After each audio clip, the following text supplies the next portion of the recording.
Welcome to One Brothas Mind, and I am KD Smooth. Today we will question and challenge popular information and views from a B1 perspective, while we expose the real facts you need. We do this to strengthen your logical, critical, and discerning thinking skills. Because in today's world, hard choices are mandatory and they come with consequences. So you need all the information. And at One Brothas Mind, we do this from a B1 Yeshua the Christ follower's perspective. Now, if you're not ready, you better get ready with Katie Smooth at One Brothas Mind.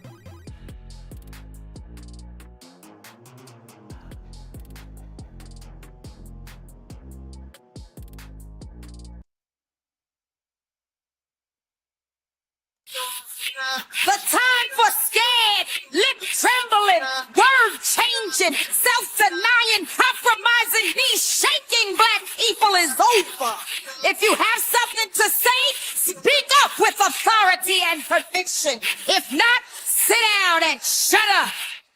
We have to have the power to tell the truth, to say whatever is necessary, to do what needs to be done, whatever it is, no matter who it may hurt.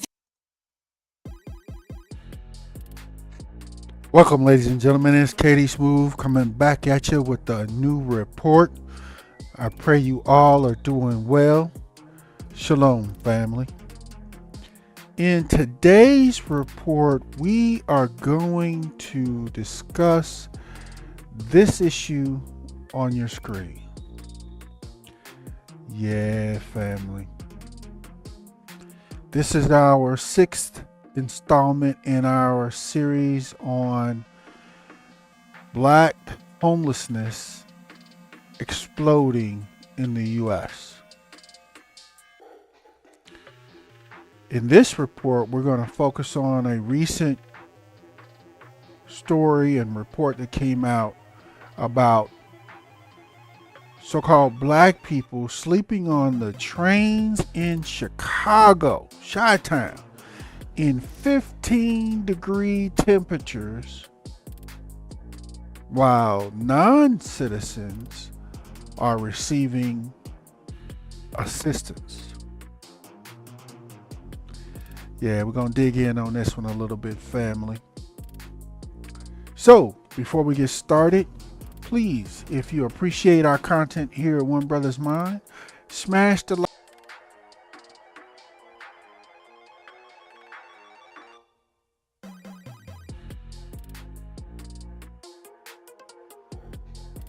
Smash the like button. I'm sorry we're having technical difficulties here, family, but we're going to try to get through this. Smash the like button and share this report on all your social media with all your peoples. And be sure to be subscribed to One Brothas Mind, where we try to bring you the information and facts and truth you need. Okay, let's dig into this, family. If you have not seen this report that has come out, I'm going to share it with you here right now. Give me just a moment, family. Just a moment.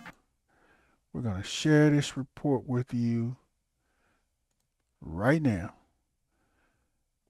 Okay. Let me make sure I got it together for you. Really good. Okay. All right. Here we go, family.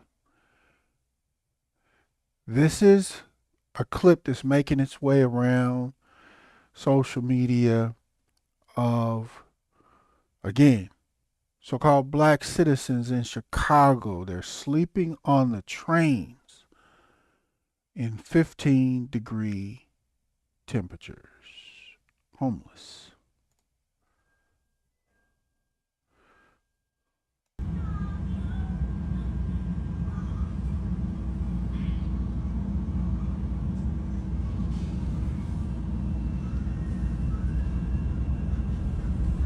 And State is next. Doors open on the right at grand instinct.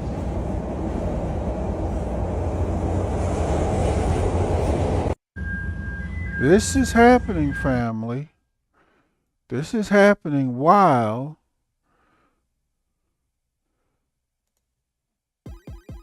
many immigrants, the non-citizens, are receiving assistance.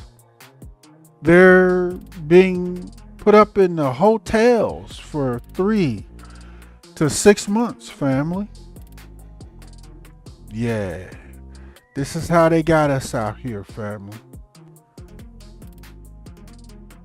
No other options for many other than sleeping on the trains. Yeah, we're gonna dig into this, family. Yeah, it was so shocking to me when I first saw it just the other day, family. Shocking.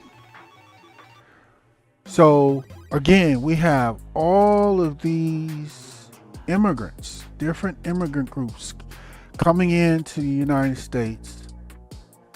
They're receiving a plethora of different types of assistance. But they got us, so-called black people, sleeping on trains, sleeping in our cars, in tents out on the street. We are not receiving the same assistance for those of us that need it that people that are not even citizens are receiving. Now, right off the top, right off the rip, family, for my Hispanic, Haitian, Ukrainian, or whatever immigrant group, brothers and sisters that are coming in to the U.S., here at One Brothas Mind, I, KD Smooth, I say welcome. Come on in. Why do I say that, you ask? Because for most of the immigrant groups that are coming in seeking help, seeking better opportunities, as the U.S.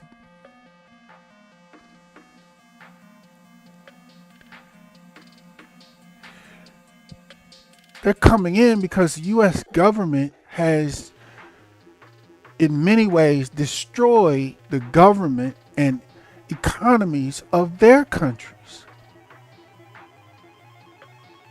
Yeah. So while we as citizens are not necessarily at fault, our government is at fault. The U.S. government has been playing in the South American governments for centuries. You should already know the Haitian story, how the U.S. and France has been dogging them out for centuries. And now you have also Ukrainian immigrants being flown in on planes. Why? Because NATO, which is the U.S., y'all, is over there getting all up in Russia's business, all up on Russia's doorsteps, forcing Russia to respond. So their country, their area is being destroyed. All because of the U.S. international policy. Do you see that? So that's why here at One Brothas Mind, whatever immigrant group anyone belongs to that's coming in, I say welcome. You know, the U.S. government owes immigrants. I got no issue there. So don't get it twisted in this report. The issue that I'm focusing on is while all of the immigrants, legal and illegal, are coming into the U.S., receiving free housing, free food. You know, many are being put up in hotels for 3 to 6 months. They're receiving food stamps, SNAP benefits. The children able to just enroll right into schools. In many cases, they're receiving literal cash assistance, TANF, welfare, whatever you want to call it. And also access to many jobs. We're gonna go through some of these things here in just a moment. But while the immigrants are receiving all of this assistance, they got us out here like this. Sleeping on trains, trying to make it, just trying to make it. Where's the 3 to 6 months of assistance for so-called black people that need the assistance? For most so-called black people here in the U.S., if they were to receive 3 to 6 months of rental assistance or be put up in a hotel, that's enough time for most to get themselves back on their feet, to find another job or the next job, secure an income and get things back together. Yeah. But they're not providing these programs and this assistance to us. Yeah, family. There's a significant problem. And again, here at One Brothas Mind, we have no issue with immigrants coming in receiving assistance. That is not the issue. The issue is those of us, especially so-called black Americans, descendants of the transatlantic slave trade, the ones that were kidnapped, brought over here as slaves, kept as slaves for over 400 years, deleted, lynched, raped, stolen from, tortured, that have never received our reparations yet. Yeah, us. We not receiving no assistance. Yeah. So with that said, family, couple of quick points I want to stress. Here. We're looking at the SNAP program in Chicago, as well as most other states.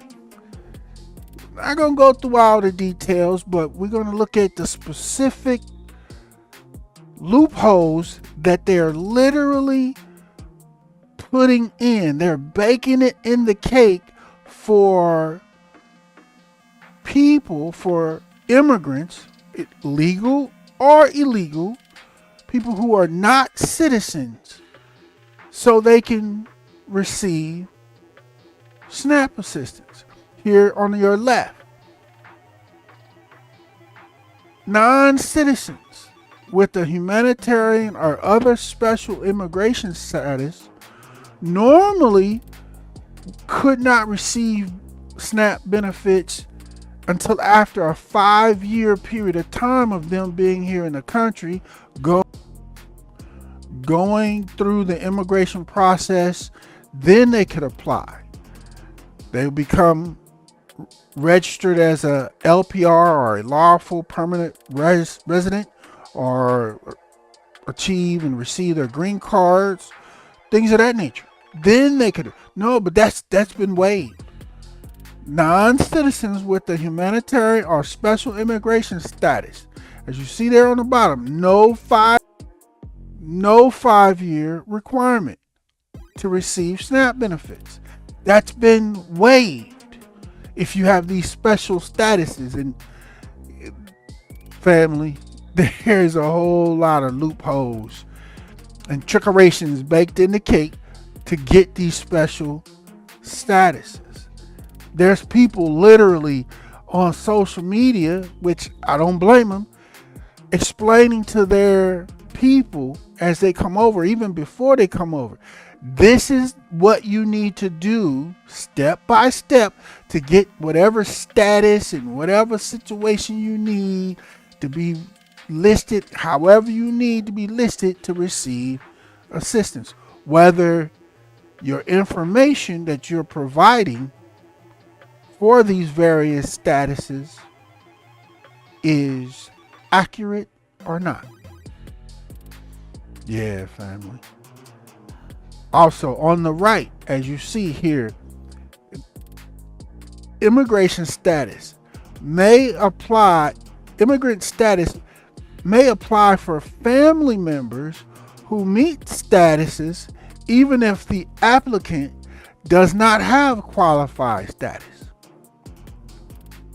What does that mean? So if you have a parent with some children that come over legally or illegally to the U.S., and especially illegally, this is a piece here. If they come over illegally, they jump the wall, climb the wall, jump the fence, bum rush, just ran in and overwhelmed the gate, whatever.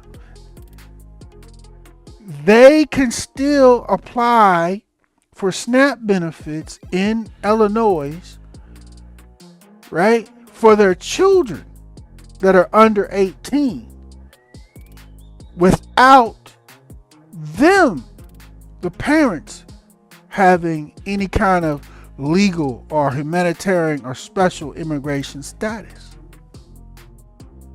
Did you know that? So essentially, family, if you have, say, a family of 4 or 5, say there's 3 children, that parent or those parents could be illegal immigrants, have no legal status to be here, but their children not only get to go to school and be enrolled in our schools, but they can apply for food stamps for their 3 children. And that family of 4 or 5 will begin to receive food stamps for 3. The three children.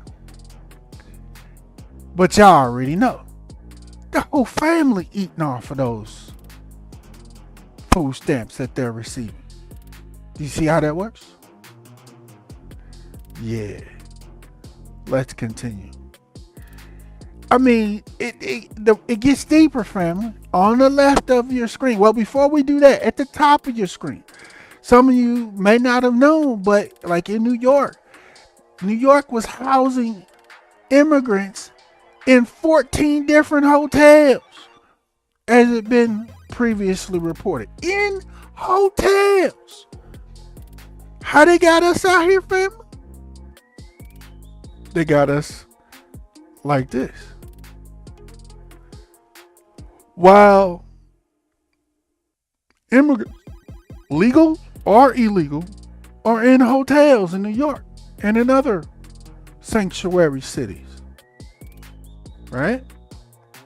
Special shelters are being built for them in Chicago and in other places. Are we in those shelters? Those of us of the so-called black community that are in need? Yeah. Yeah, family. So on the left of your screen, pay close attention to these details. Remember, I told you previously the law was there was a 5-year requirement, for immigrants to be here. They had to become legalized or get their green cards or what have you. Now that has been waived. Non-citizens, right on your screen, who do not meet the INS status rules because they have not lived in the U.S. for 5 years may still qualify for SNAP food stamp benefits. Here's the list. If you're under 18, so their children, as I just listed, all automatically qualify just because their parents brought them into the country.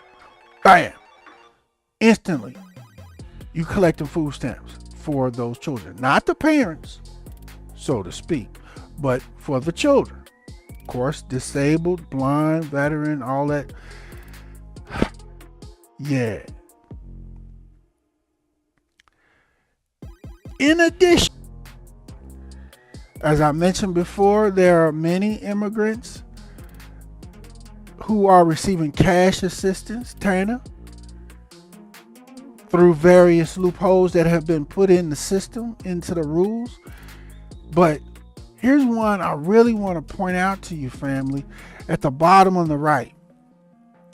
If you have illegal immigrants come into the U.S. illegally, and say it's a family of 5, 4 or 5, or however many, just say 4. The adult is the mom or the other father, and they have 3 children. But because of this rule on the bottom right of your screen, when they go to the food stamp office, the assistance office to apply, many have been informed because of this rule to fill out the information not as the parent, but as a caregiver or a relative, a grandparent, as a aunt or uncle, or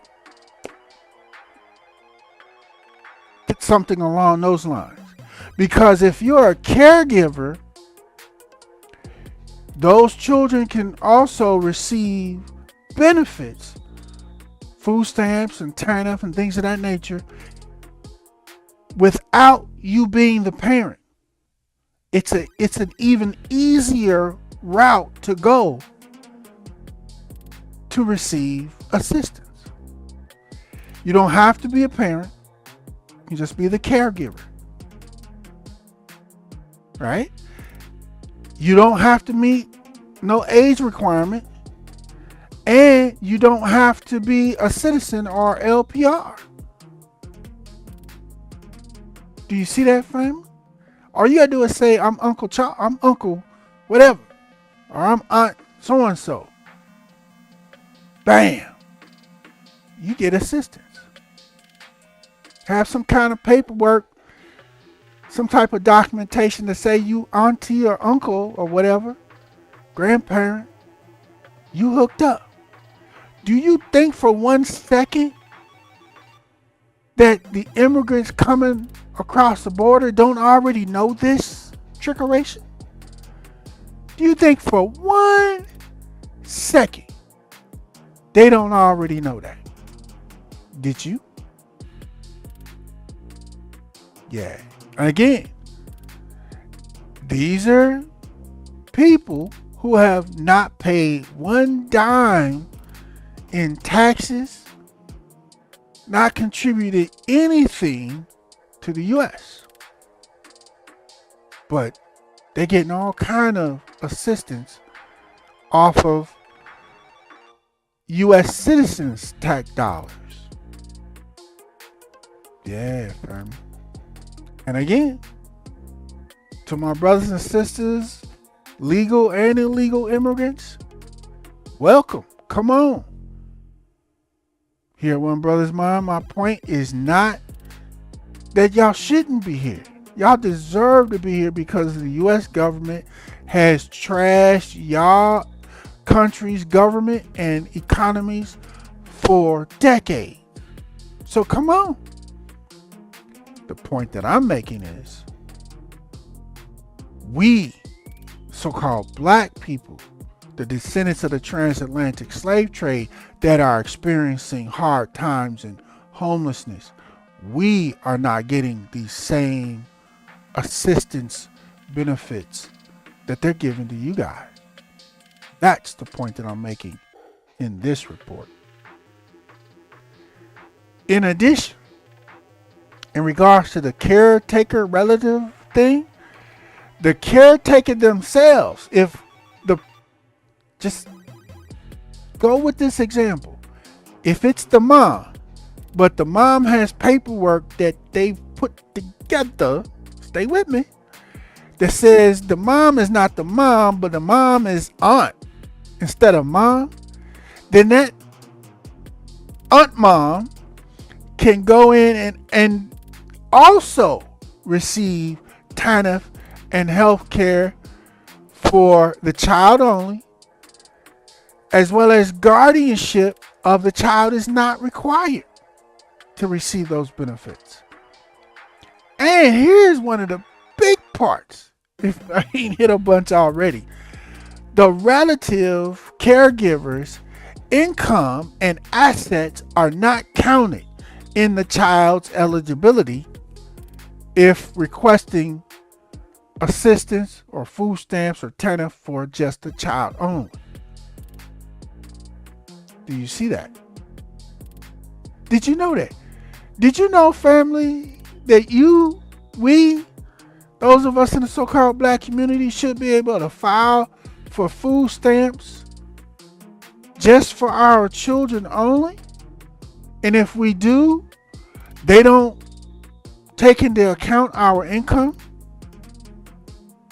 Yeah, I know. Y'all sitting back going, wait a minute. Where they do that at? If we go to try to file for food stamps, they require our income information here in the U.S. for so-called black people. Are you seeing the fix is in? How can they really? Did y'all know this? I mean, literally. They can file for food stamps for just the children only, and their income, whether they're one of the parents or a relative caregiver, wink, wink, is of no issue. The income information is not required. The kids can get food stamps. Yeah. Let it sink in. The things that they're doing for non-citizens. But these rules, these exact same rules, don't apply for us, family, so-called black people in Illinois and in other states across the country. They're putting all these loopholes in for just the immigrants only. Why is that? You know what? Don't answer that question. That's a rhetorical question. Let's move on. But as I keep showing you, they got us out here like this. They got us out here like this.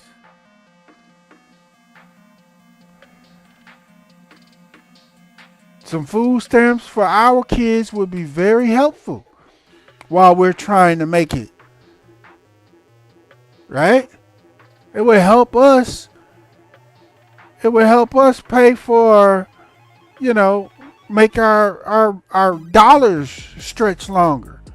If you know you got at least food stamps for the kids, that's some food that the kids can survive on.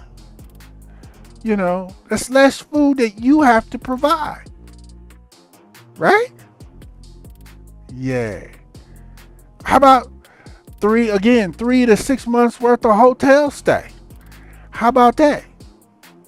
That would be significantly helpful. Again, for most so-called black people, that's enough time to find another job, get started, and get some more income coming in so you can sustain your apartment or your rental space. And you don't become homeless. Don't forget about whatever TANF the children may qualify for, or possibly yourself. Yeah. It's bad out here, y'all. Bad out here, family. So, with that being said, as I've said to you many times before, family, slavery never ended in the U.S. I know. Slavery never ended in the U.S. Say what again? Say what again? I dare you. I double dare you. So, let me explain. It never ended. It was an experiment. expanded. It was expanded here in the U.S. to incorporate the entire poverty class, so-called lower class, and the middle class. They just changed the names of it and called it different names, right? But most of the middle class and people that were in poverty here in the U.S., you working a job, you basically a slave. Why? Because you're being paid or have been being paid slave wages. I just saw a TikTok the other day of several actually of our white brothers and sisters on TikTok crying, starting to wake up and realize we're working ourselves hard every day, every week, and we got very little to show for it. Now, their let's say their expectations of what they're supposed to have from working their jobs with their college education or whatever is different than ours, so-called black people family. Be clear on that. But there was one white sister that was on there. She was literally crying, talking about they done got paid. Her and her husband got good jobs. They both got paid. They done paid their mortgage. They done paid their utilities. They bought food. They paid all their bills, and they got like only $300 left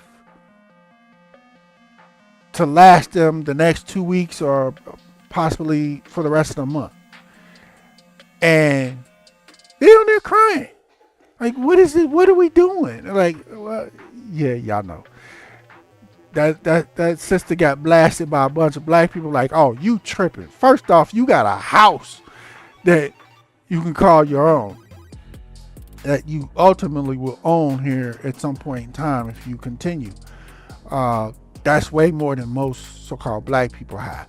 And yeah, y'all know, black people went in on her. But the point that I'm making is our white sister and many other white people, they're all over TikTok crying about how high the food prices went up and everything. They struggling now. They're realizing, man, wait a minute. We followed the rules. We've done everything that we were supposed to do, and we're doing it, but we're not getting ahead. What's going on? Yeah, they're waking up to the fact that they're slaves too. Yeah, most black people, we know the system been rigged this whole time, but many of them are starting to wake up. So they're doing it again. As far as slavery having never ended, but have been expanded to include the middle class and those in poverty. Now they're expanding it internationally, bringing in international slaves or immigrants. I'm gonna explain it more to you in a minute. They're doing this at the same time, family, while they are economically starving the so-called black community. Okay? We've been here. We've been the workers. We've been their free labor that built this country. And they got most of us in communities, stuck in our communities, paying us slave wages because we're still slaves. Going to horrible failing schools, unable to get loans or business loans.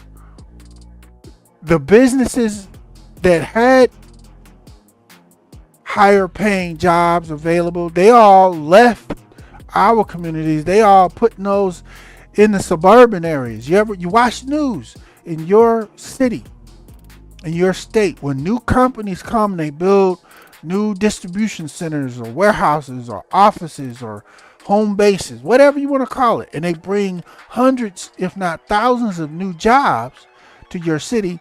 Pay close attention to where they are locating those facilities. It's nowhere near the so-called black communities, majority of the time. because they're the cities and city planners, they're ensuring that new jobs and family sustaining jobs as far as the wage are being put in their communities, in the white communities in the suburbs, but they're not bringing those to so-called black communities. Oh yeah, they'll bring in Walmart, but nobody can sustain a family off of a Walmart salary, right? They'll bring in those type of jobs. Yeah, they're economically starving us on purpose because we've been here, we've stood our ground, and we've worked ourselves up to where we require and demand the same equal living wages that our white brothers and sisters are getting in the suburbs, right? But they don't really hire too many of us for those jobs, do they? Or at least they don't want to. Yeah. Economically starving us, family. While at the same time, providing all of this assistance and help for the immigrants that are coming in. But this is how they got us out here, family. So-called black people. Sleeping on the trains, sleeping in our cars. Because we're getting paid slave wages, but the rental rates have exploded. Most of the landlords have jacked the rent up so high we can't afford it anymore because we're being paid slave wages. So we're sleeping on trains, sleeping in our cars, going through food lines. Literally, there are in Atlanta, this middle image on your screen, that's a tent encampment in Georgia. That's what the state came up with as an option for their Section 8 residents. That's what Section 8 is getting some of the residents in Georgia. A tent on top of a skid. Look it up. Do your research. This is how they got us out here, family. While they're putting immigrants, legal and illegal immigrants, people who are not citizens at all, in hotels for 3 to 6 months. Yeah, family. Free housing, food, education, cash, jobs. They making up brand new types of driver's licenses. They're doing all the right to work. I agree with all of that. Not complaining about none of that. But we as actual citizens here that are owed reparations, we're not getting hardly any of these assistance programs. Yeah, the fix is in, family. We should be being paid, everyone actually, should be paid a living wage for the U.S. where we can afford to pay our rent and our mortgages and sustain our families, right? But they're not doing that.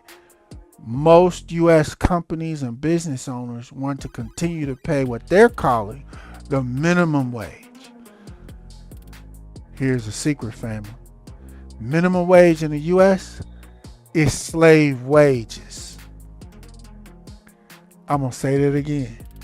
Minimum wage here in the U.S. is slave wages. Because if you're getting paid a wage that you literally cannot afford to pay rent, pay the average rent here in the U.S., rent and bills, you're being paid as a slave. If you still qualify for assistance programs, even though you work in a full-time job, you work in a slave job. Yeah. Now here's the catch, family.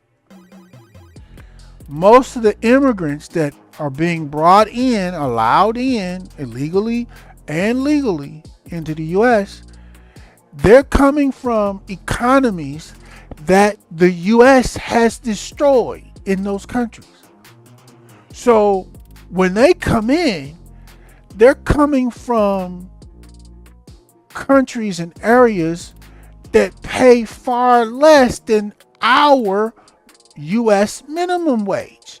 So to them, it's an upgrade. The minimum wage, the slave wage, is an upgrade. Do you see that, family? This is why they're coming in droves. They're like, oh yeah, how much is the minimum? What is it? Whatever it is right now, I'll take that. Oh yeah, because back home, we was barely making a couple of dollars a day per hour. You gonna pay me what? Oh yeah, we doing this. Do you see that? That's the trick. As they say, the devil is in the details. That's what's happening, family.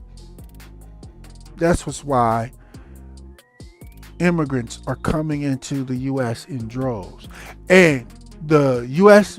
government, the businesses, the companies, they love this.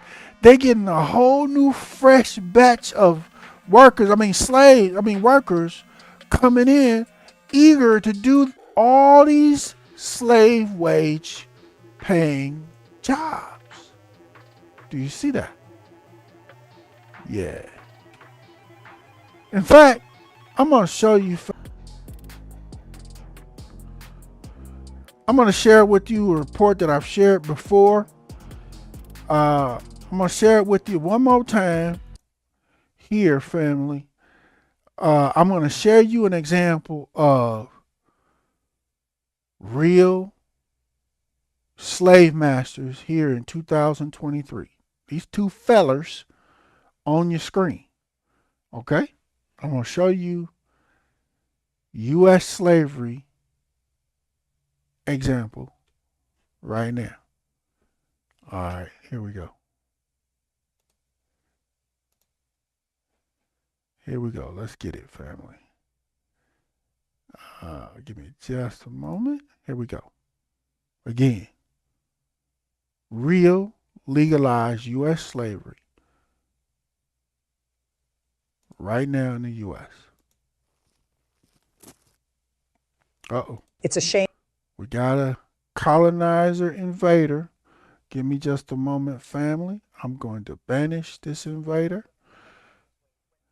And we will come right back to our clip right now. Here we go. It's 7:30 a.m. in humid North Florida, the beginning of a long day on a large farm where hired workers are in the middle of harvesting roughly 2.2 million watermelon, about 32 million pounds worth, over the course of about 6 weeks, with more than 150 people working to harvest the watermelon. I asked farm owner Trevor Bass this question. How many U.S. citizens pick crops on your farm? None. Zero. Actually, on this day, there is one U.S. citizen, me. I requested a chance to work for one day on this farm to learn more about why so many farmers have such a difficult time getting Americans to work on their farms. Okay, so this watermelon is ripe, it's ready. We turn it over so the yellow part is on top, so then the people who pick it up know it's ready because they see the yellow part on top. Everyone I'm working with here is from Mexico, all part of the U.S. government's guest worker program known as H-2A. American farmers can hire foreign nationals under the H-2A program as long as Americans first. Still having technical difficulties, family. Just back it up for just a moment. Here we go. Them after trying to employ Americans first, which this farm owner did, and got no takers. The idea is we have this chain here, and we're going to be taking these watermelons, putting them on this bus, and we're going to be doing it for hours straight. Dustin Blank is a farmer and also represents other farms when selling finished product to stores. I own 2 farming operations. And you represent how many farms? Represent over 30. And how many U.S. citizens do you know of who work on any of those farms? Short of management, 0. Under H-2A, guest workers can't get paid less than Americans. Florida's minimum H-2A salary is $14.33 an hour. And at this farm, There you have it. Under the H-2A law, this is a new law that they brought in to make it legal for non-U.S. citizens to work in the U.S. You saw that minimum wage, right? To do this type of job or these type of jobs, that's all they're being paid. It's a slave wage, family.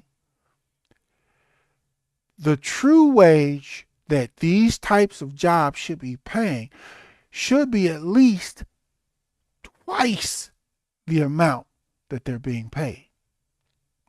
This is why no U.S. citizens are willing to do these jobs, but this report is not telling you that.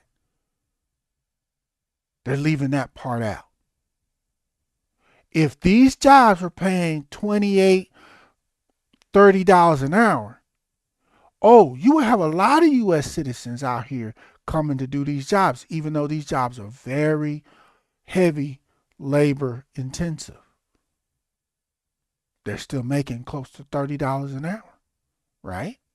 You can sustain yourself and your family making $30 an hour, but they're not paying that. These farmers, these slave masters, they don't want to pay a honest wage. They want to pay a slave wage to who? Modern day slaves. Here we go. the Mexicans are permitted to work for as many hours as they want, with extra bonuses for the amount of work done. They can easily make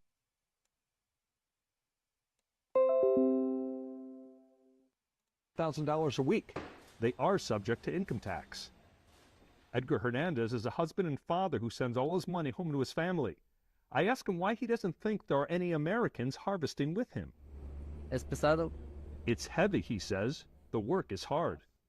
These farm owners don't disagree with that assessment. Americans have other choices and just don't want to do this, they say. I would say this. No, because they're paying slave wages. You can't live off of what they're paying unless you're an immigrant from outside of the U.S. and where you live, you're making $2, $3, $4, $5 an hour, and you can actually come over to the U.S. and make $14 an hour. Oh, yeah, absolutely, you'll do that. And why are they only making $3, $4, $5 an hour in their country? Because the U.S. has destroyed their government and their economy and been destroying it for decades. Do you see that? Literally making modern day slaves. Work on a scale from 1 to 10 would be out of a 9. I mean, it's about as hard as it gets. There are about 18,000 pounds of watermelon on each of these buses. In addition to these being heavy, it's extremely monotonous. Both these men describe themselves as politically conservative. However, they say this government program is not only a necessity, but should have an application process. Don't miss that, family. This is a government program, a government law, government sanctioned modern day slavery. They're just taking advantage of immigrants, so to speak. Do you see that? This is not just business corporations. Slavery has always been a joint venture here in the U.S. and the Western world between government and business and corporations. They're all in it together because they're all profiting from modern day slavery. Again, family, as I tell you often, slavery never ended. It was expanded with the names change. You went from being a slave to being an employee to having a job, but it still was slavery. With that being said, smash the like button, share this report on all your social media with all your peoples, and be sure to be subscribed to One Brothas Mind, where we bring you the information, facts, and truth you need. Let's continue. Yes, we don't need to open the borders and let everyone across, but these guys are coming here for a reason. They're coming here for serious work to try to support their families in Mexico or wherever they've come from. They're not here to play. I mean, it's very obvious. Look behind us. Yeah, let us bring us some more slaves in here. We'll take all the ones that want to come in and be our slaves. We'll take them all day. They'll agree to our slave wages. Oh, absolutely. We're getting rich off of this. Woohoo! Do you see that, family? So, with that being said, let's continue. But wait, there's more. Now, family, there's actual Chinese immigrants coming in. Say what again? Say what again? I dare you. I double dare you. Yeah, Chinese immigrants are coming in across the southern border. Why, you ask? Because the hookup for immigrants is so lucrative. The opportunities is so lucrative. Many in China is like, yo, we got to get in on this. But their dynamics are a little bit different. One, they're coming in to escape the fascism and authoritarian rule in China. So they're coming in seeking freedoms and liberties. They're also coming in with resources. They got money. It's costing most of the Chinese immigrants about $35,000 to immigrate into the U.S. They got money. And most of them are sending their young men, young and middle-aged men. And they're coming in. They're utilizing all these immigrant loopholes for assistance to get into the U.S. and get started. They have hookups for supplies and products back home, for, like, say, hair or black hair products, things of that nature. They got these hookups back at home. So all they got to do is get in. Once they get in here, they get a little storefront going because they already got enough money to do it. They go to the banks. The banks are giving them loans that they won't give us, business loans. They set up their little hair care shop, ship all their products over here, and within a short period of time, they have their own hair care product store making good money off of us, so-called black people here in the U.S. or whatever type of business, or restaurant or whatever it is. They got a streamline already set up for supplies and products of their own that they're shipping in and getting pretty cheaply from back in China. Right? When they come in, they're not buying necessarily all of their supplies for their restaurant from suppliers here in the U.S. They're buying their stuff from their suppliers back home in China because it's cheaper. Yeah. And they sending that stuff over here, making a gang of fast money. And then once the business gets going pretty well, they start bringing their family members over. But again, they're coming in with money. They're not coming in like most of the immigrants from the South America or the Haitians or other groups in poverty. The Chinese immigrants are coming in with money.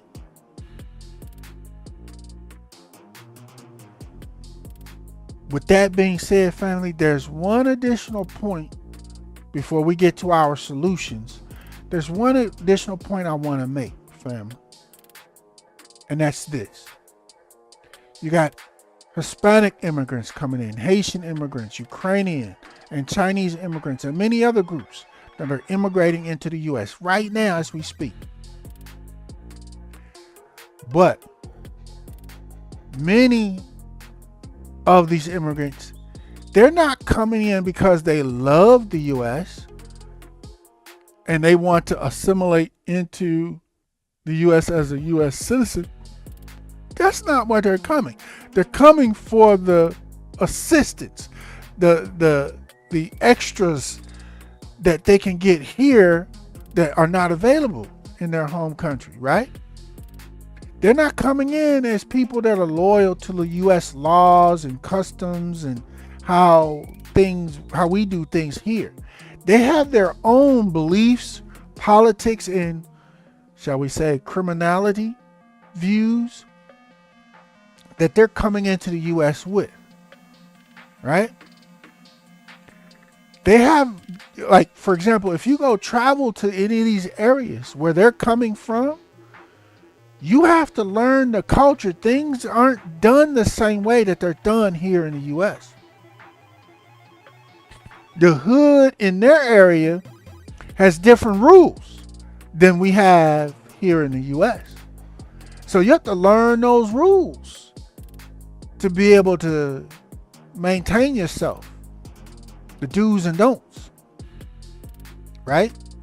And a lot of their societal rules and things are, again, completely different and are opposite of what they are here in the U.S. But these people are still coming. So guess what they're bringing with them?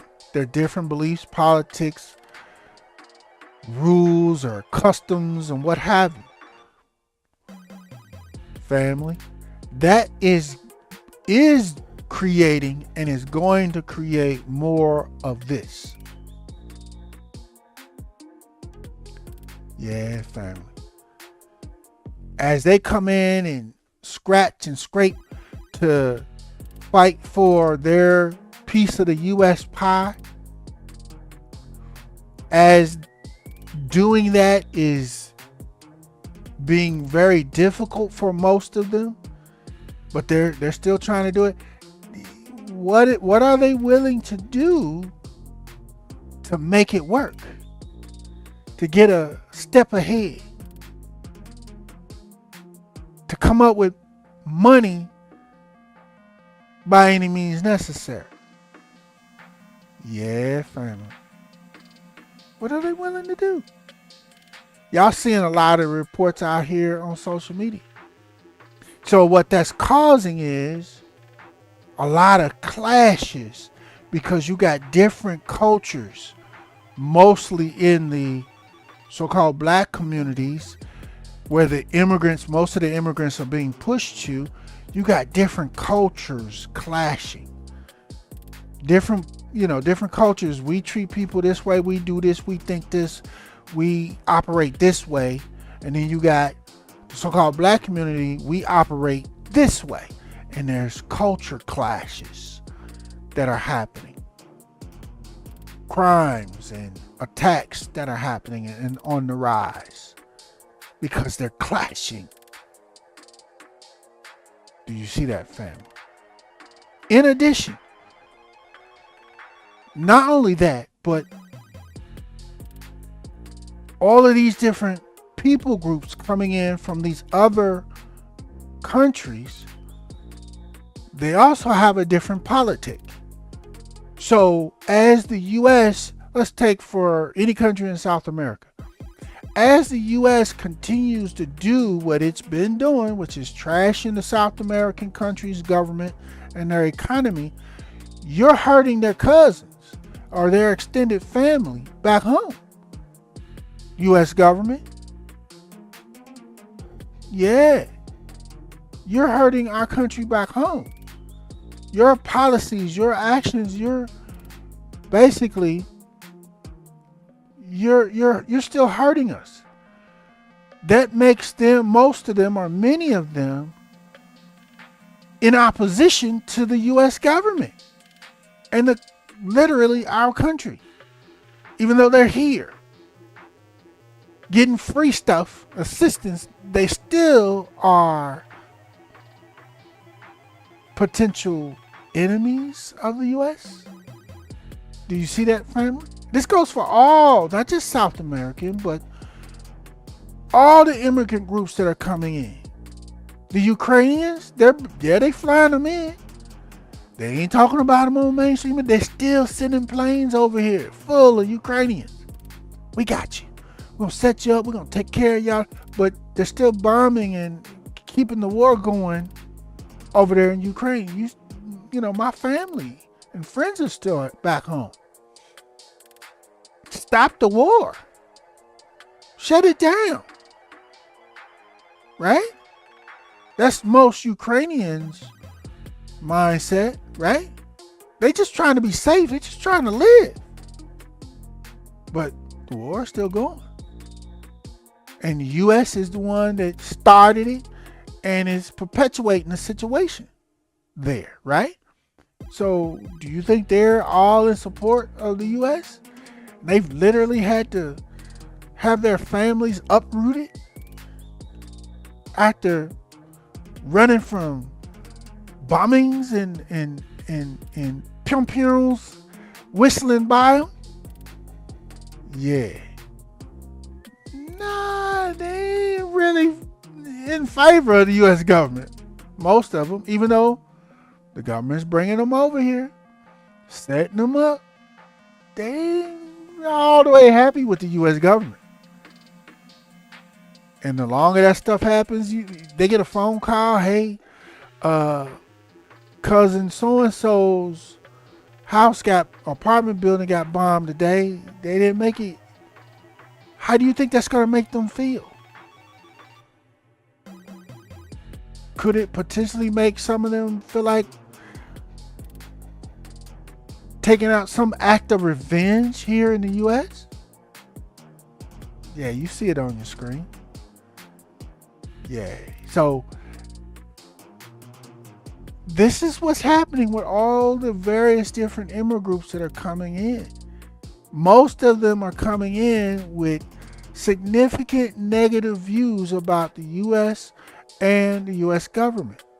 They'll still take all the assistance they can get, but that don't change their views because they know what's really happening. They've lived it. Do you see that, family? So don't be surprised as more domestic terrorism occurs. More protests for various different reasons occur here in the U.S. Again, it's over $200 billion by this point and counting that the U.S. is pumping into Ukraine and this war over there with Russia. But they got nothing. Zero for reparations for foundational Black Americans or those of us that are descendants of the transatlantic slave trade.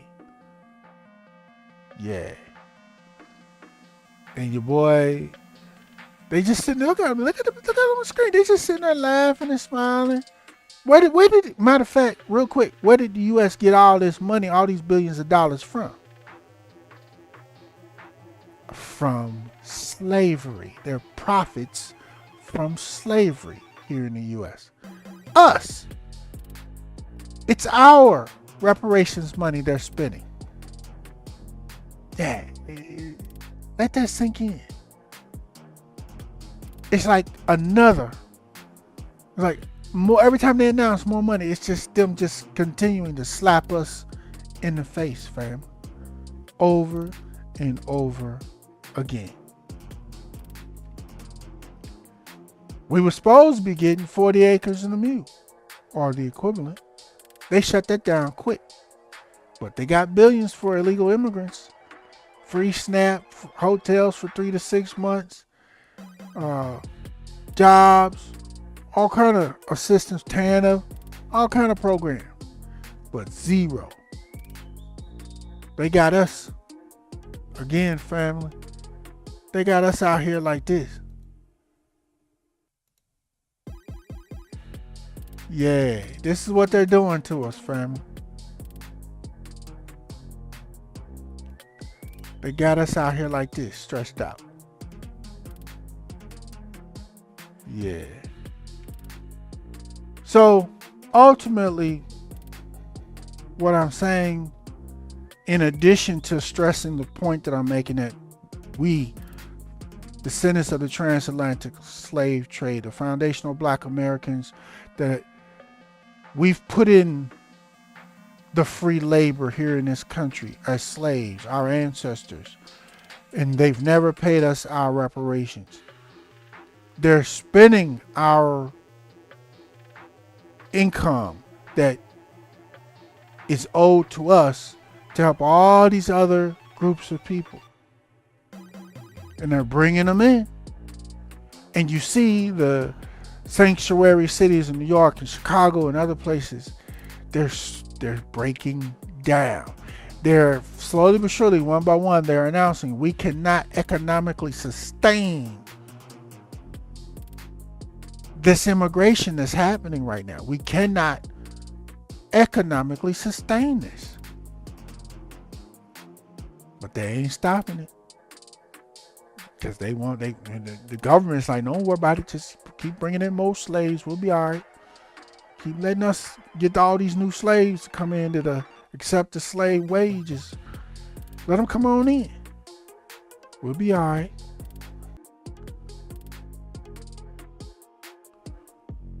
So ultimately, family, what I'm stressing here is if you don't know by now, the system has already failed, but the system failure is going to continue to get worse, fam.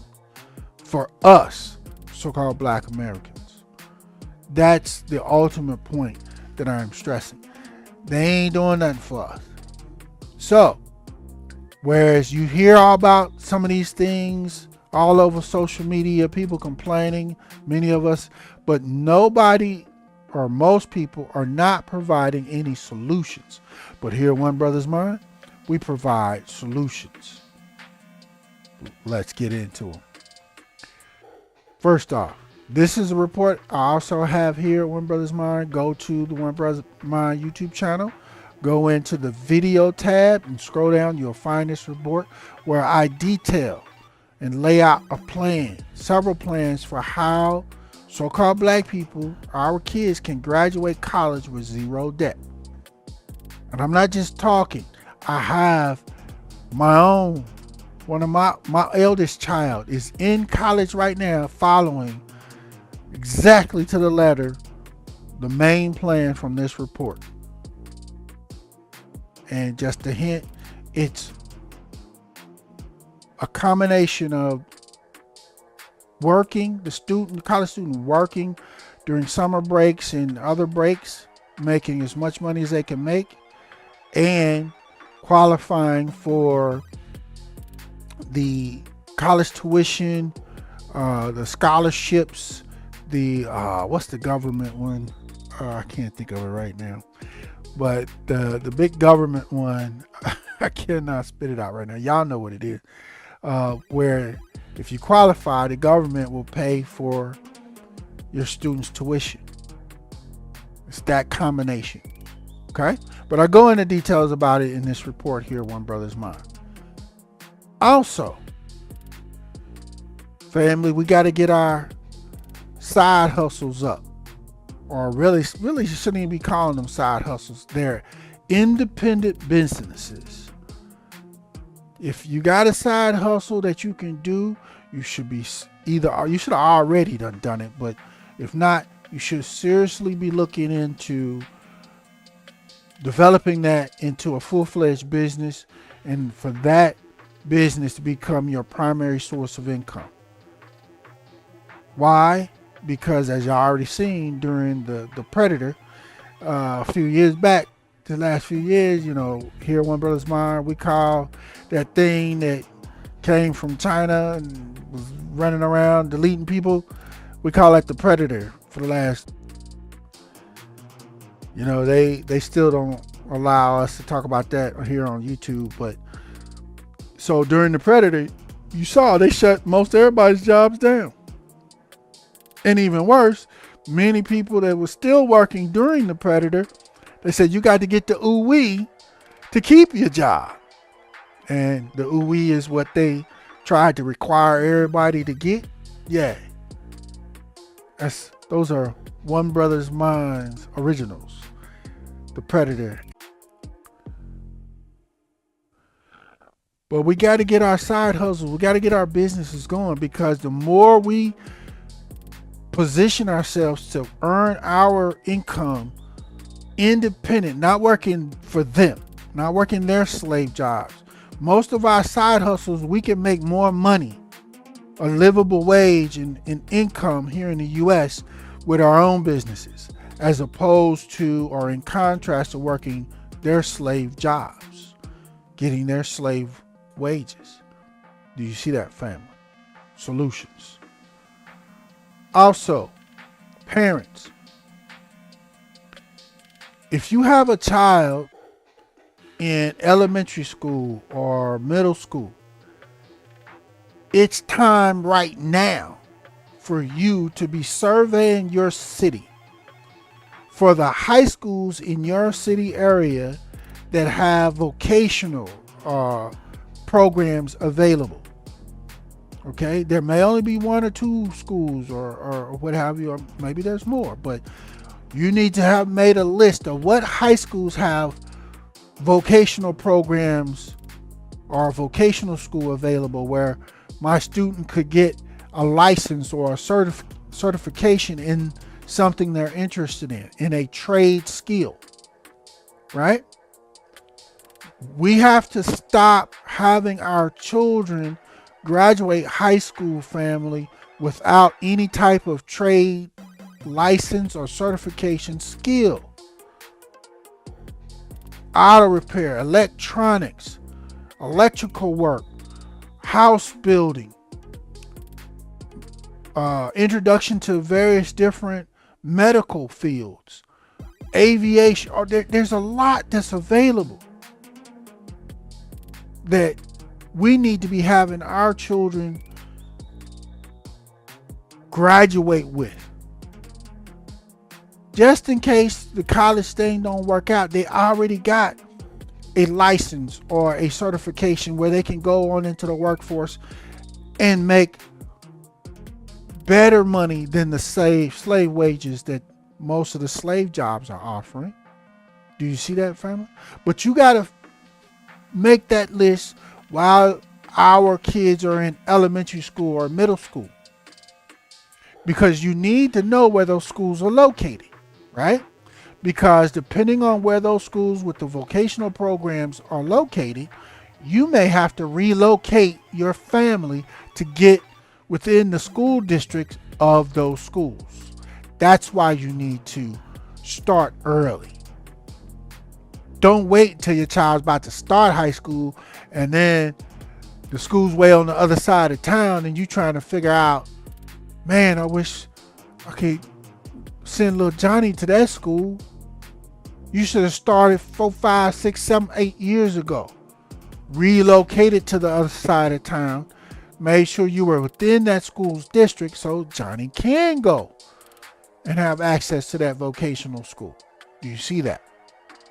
Solutions. Also, we have to, as Dr. Claude Anderson and many others have said, we have to circulate our money within our own community. We have to buy black, right? We have to make our money circulate 8, 10, 12 times within our own community before it ever leaves. Right now, it's only circulating once or twice and it's gone. That's why we're struggling, or one of the reasons why we're struggling so much, family.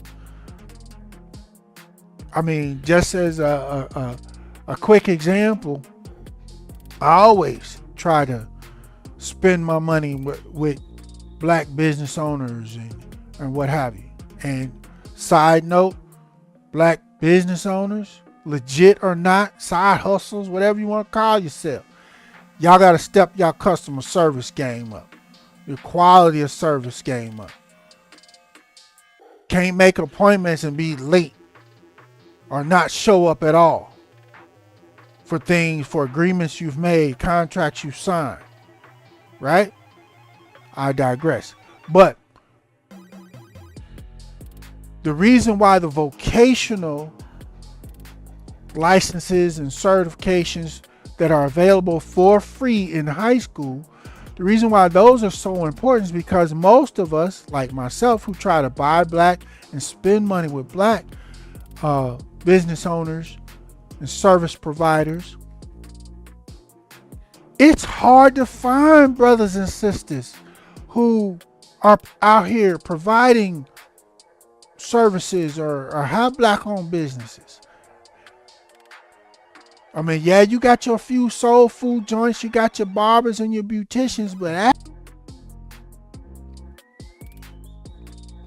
it starts to get real scarce after that.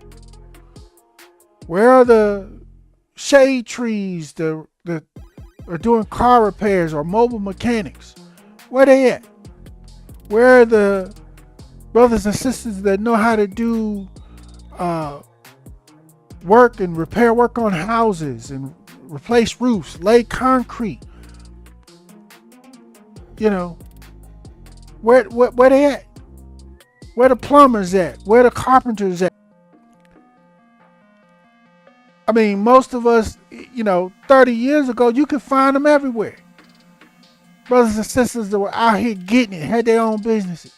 Now it's very scarce. We got to have little black-owned social media pages and groups to help try to identify, to help those of us that want to spend our money or buy black with those of us that want to spend our money with black-owned business owners.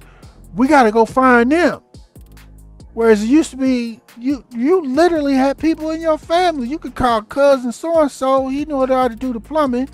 Cousin so-and-so was good at electricity. If you need some carpentry work done at your house, you need a roof put on, your driveway laid, or whatever you needed, your lawn care, you knew somebody, a relative, a friend of a relative, somebody. Most of us don't anymore.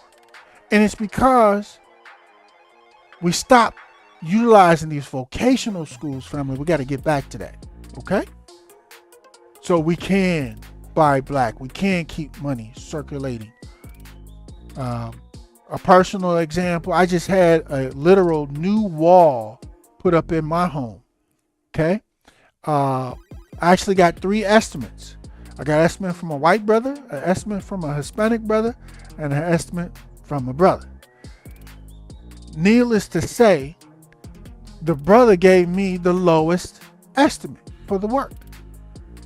The Hispanic brother and the white brother, their estimates was almost double what the estimate of the black man that I found, what his estimate was, right? So, of course, I went with the brother. The brother is professional. He's licensed, certified, all that. Did a great job. That's what we are supposed to be doing. All the while, we're not getting robbed by other people that want to charge us way more than they should be charging us. Do you see that, family? Solutions. And let me tap into this real quick, right, for a second. This issue of voting. Here at One Brothas Mind, I don't vote. I stopped voting years ago. When I realized the trickeration, it really don't matter. It's all jacked up. It's a fixed system. Except for 2 options for the so-called black community. And as you see on your screen, I know some of y'all listening are, wait a minute, we got to get out there and vote now. No, we don't. Our ancestors did not fight, march, and die and bleed for just the right to vote. They did not. They fought and did all of that so we can vote for elected representatives that give us tangibles to make our lives better, Today, most of us are just voting just to be voting. We're not getting anything. We haven't gotten anything as a community that makes our lives better, safer, more prosperous in decades. But y'all still out there running out there getting y'all little button, posting y'all pictures on social media, talking about I voted. What you vote for? What are you getting for your vote? Nothing. Oh, you're getting immigrants coming in and getting pushed into our communities and all the extra issues that we've already discussed that come along with that. No hate crime bill, no reparations. You're not getting nothing. So miss me with that. Like I said, with two exceptions. Those two exceptions to voting that we do have still remaining, and it's for a limited time, family. What we have to do as a so-called black community is vote as one block. We kind of already do that now, but with purpose, with requirements. Okay? The requirement is, one, we do not vote at all. We got to miss at least one election. We got to shut that down. So we can show them that as a community, we're all together. We're not going to vote because y'all ain't doing nothing for us. Right? Once we do that, whatever party, local or national, gets elected without our votes, then once that election's over, we come in and say, okay, we will vote for you at the next election if you pass this law, this tangible law, or that tangible law that's going to make our lives better. So if you want our vote, do this while you're in office now. Pass this law. If you do, we will vote for you as a block so you can get re-elected.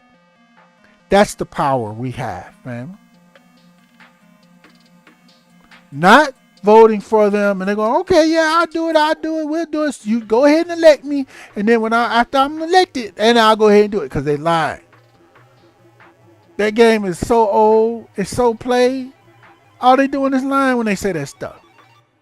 We have to make the party that's already elected, that's in power, make them do it.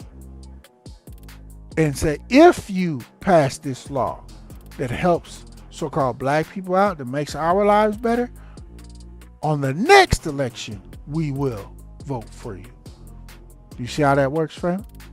Second, we have to start getting our own grassroots candidates and helping them run for various different offices.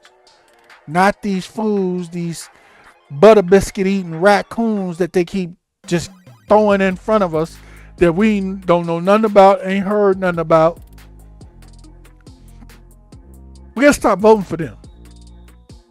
We have to vote for our own grassroots people who have a track record, who we know is for us and is fighting for us and doing things that make our lives better, and is going to continue to do that once they're elected. We have to help finance them, help put them in office. Those are the only two plays we got left here in the U.S. as far as politics, fam. In case you weren't sure. Solutions. But the ultimate solution is on your screen, fam. The ultimate solution is on your screen. And it's the good news from Deuteronomy chapter 30, verses 2 through 7. It really starts at verse 1, but where it picks up in verse 2, where Yah is speaking to his chosen people, us, family, the true descendants of the Hebrew Israelites from the tribe of Judah. Okay? And if we shall return unto the Lord thy Yah, and shall obey his voice according to all that I command thee this day, thou and thy children, with all thine heart and with all thy soul, that then the Lord thy Yah will turn thy captivity and have compassion upon thee, and will return and gather thee from all the nations, whither the Lord thy Yah has scattered thee. If any of thine be driven out unto the uttermost parts of heaven, from thence will the Lord thy Yah gather thee, and from thence will he fetch thee. And the Lord thy Yah will bring thee into the land which thy fathers possessed, and thou shalt possess it. And he will do thee good, and multiply thee above thy fathers. And the Lord thy Yah will circumcise thine heart and the heart of thy seed, to love the Lord thy Yah with all thy heart and with all thy soul, that thou mayest live. Here's a key verse, verse 7. And the Lord thy Yah will put all these curses upon who? Thine enemies, and on them that hate thee, which persecuted thee. But you see, we got to do our part first, family. This is our ultimate solution. In addition to the ones that I've laid out that we can do in the meantime, this is our solution. With that being said, if you didn't know, here in Genesis chapter 15 verses 13 through 14, here's where in yellow, it's in scripture where we're going to get our reparations. But let's read it together. Verse 14. And also that nation whom they shall serve will I judge. Stop. And then after what? After I judge that nation, the nations that enslaved us, hated us, persecuted us, and after I judge that nation or those nations, shall they come out? Shall they? Who is they? Yah's chosen people. Shall they come out with great substance? That's our reparations. We're not going to get our full reparations until after the nations have been judged by Yah. But it's coming. We got to do our part first. We got to turn back to following scripture only, following the commandments, statutes, and ordinances, living set apart, repenting for not doing it sooner than we had. As we do that, when we do that, this is what's going to happen. Because the 400 years is over, family. We're free to do this as our ultimate solution. It's actually already happening if you've been paying attention. The awakening, the return is happening. So there you have it, family. Just some additional notes that I wanted to expose and point out in regards to why homelessness here in the U.S. is exploding for so-called black community. I mean, they literally got us sleeping, many of us sleeping on the trains there in Chicago, while they got non-citizens in hotels for 3 or 6 months. No problem. Yeah, family. So y'all let me know what y'all think on this report in the chat, in the comments.